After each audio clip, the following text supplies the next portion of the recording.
It began on a quiet afternoon with the arrival of a package. Inside a simple cardboard box, its journey etched into its battered corners, sat a porcelain doll. With its glassy blue eyes and faded pink dress, it was a relic from a bygone era. The family, intrigued, placed it on a living room shelf, an antique curiosity among their belongings. But its stillness was a deception.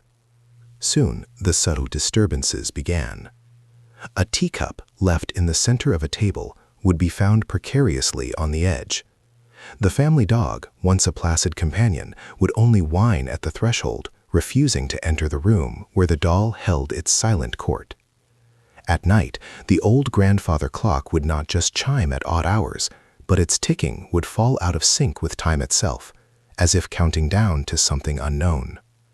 The youngest daughter spoke of soft, shuffling footsteps in the hall, and the parents would return home to find the doll's head turned just so, its vacant eyes now fixed upon the front door. But the unease, it seemed, could not be contained by four walls. It began to seep out, like a subtle poison, into the quiet streets of the town. Neighbors whispered of shadows that moved against the grain of the wind. Household pets vanished without a trace. Locked windows were found standing wide open in the morning chill. A rumor took root, a chilling tale of a tall figure seen at the edge of the woods, moving with an unnatural, disjointed grace. The strange events in the house were no longer isolated incidents. They were an overture. Then came the night the town held its breath. The power grid did not just fail, it was silenced. One by one, the lights winked out, plunging entire neighborhoods into a profound and suffocating darkness. Phone lines went dead, radios hissed with static. Panic became a contagion as the sound of splintering wood echoed through the streets. Doors were breached by a force that was not human.